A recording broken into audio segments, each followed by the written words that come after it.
मित्रहो, आज आपण भारतीय अर्थव्यवस्था हा अभ्यासक्रमासाठी ठेवलेला अर्थशास्त्रातील दुसरा अनिवार्य अशा प्रकारचा पेपर आहे। या पेपरमध्ये 4 प्रकरण आहेत। यापैकी पहिलं जे प्रकरण आहे ते आहे भारतीय अर्थव्यवस्थेची रचना। यामध्ये आपल्याला वेगवेगळ्या गोष्टींचा विचार करायचा आहे।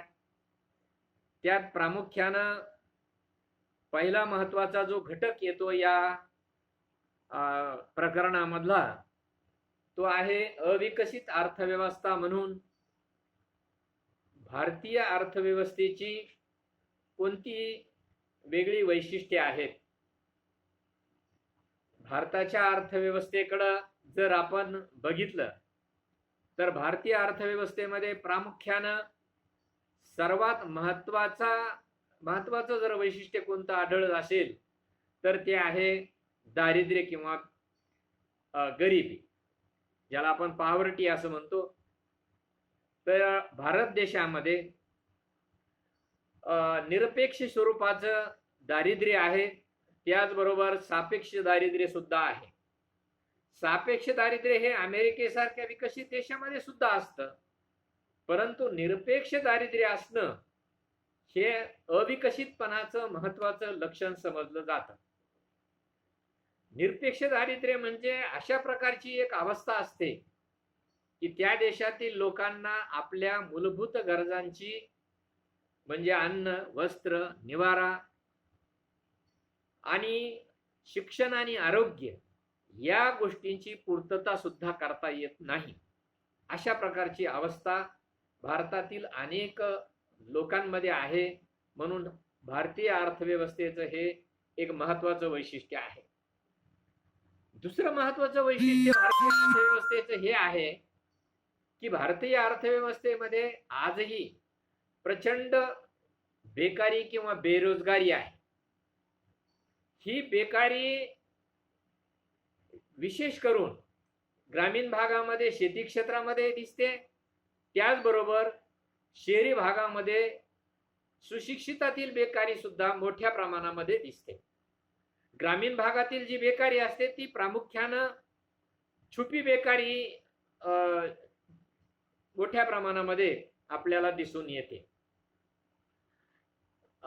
पाहिजे तशा प्रकारची गुंतवणूक भारत देशामध्ये झालेली नसल्यामुळं पाहिजे तेवढा रोजगार निर्माण झालेला नाही आणि त्यामुळं ही बेकारी जी आहे ती संरचनात्मक स्वरूपाची बेकारी आपल्या देशामध्ये आहे। दुसरी महत्त्वाची गोष्ट आहे की आपल्या देशामध्ये अतिरिक्त लोकसंख्येचा एक अवाजवी ताण आपल्या अर्थव्यवस्थेवर आहे। अतिरिक्त लोकसंख्या म्हणजे अशा प्रकारची लोकसंख्या आहे की आपली अर्थव्यवस्था या सर्व लोकसंख्येला सामावून घेऊ शकत नाही। त्यांच्या ज्या गरजा आहेत त्या पूर्ण करता येत नाहीत, सर्वांना ती रोजगार देऊ शकत नाही। लोकसंख्या वाढीचा वेग जास्त आहे। लोकसंख्या वाढीचा वेग जास्त असल्यामुळं दारिद्र्य, बेकारी, विषमता, रहदारीच्या समस्या किंवा अन्नधान्याच्या समस्या म्हणजे निर्वाहाचा प्रश्न, अशा वेगवेगळ्या समस्यांना आपण तोंड देत आहोत। नैसर्गिक संपदा आपल्या देशामध्ये भरपूर असूनही लोकसंख्या वाढीला सामावून घेण्याची शक्ती भांडवलाच्या टंचाईमुळे, अप्रगत तंत्रज्ञानामुळे, आधारभूत संरचनेच्या अभावामुळे, अशा प्रकारच्या वेगवेगळ्या कारणामुळे ही लोकसंख्या आपल्याला पूर्णपणे कामाला लावता येत नाही आणि म्हणून ही लोकसंख्या अतिरिक्त आहे।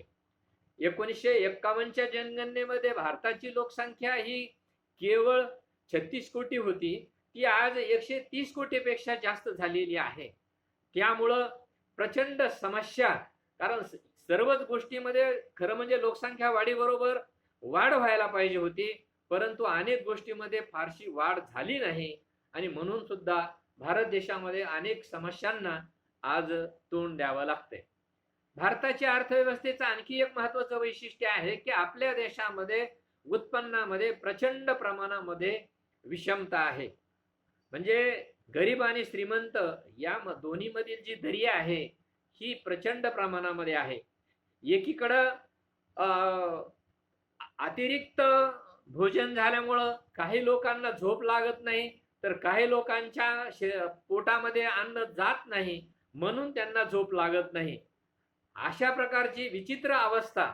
एकीकडे टोलेजंग इमारती दिसतात, तर दुसरीकडे साध्या 5 फुटाच्या झोपड्या सुद्धा काही लोकांना राहण्यासाठी नाही.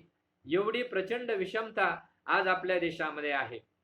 केवळ एकूण राष्ट्रीय उत्पन्न वाढून चालत नाही, तर त्याचबरोबर त्या उत्पन्नाचं वाटप जे आहे हे व्यवस्थितरित्या जर झालं तरच उत्पन्नातील विषमता ही कमी होऊ शकते. दुसरं महत्वाचं वैशिष्ट्य असं आहे की आपल्या देशातील 70% जनता प्रत्यक्ष अप्रत्यक्षपणे अजूनही शेती क्षेत्रावर काम करते. हेही एक आपलं आगळं आणि वेगळं वैशिष्ट्य आहे. एकूण राष्ट्रीय उत्पन्नातील शेतीचा वाटा हा थोडा थोडा कमी होत चाललेला आहे. हे विकासाचं खरं म्हणजे फार महत्वाचं लक्षण आहे.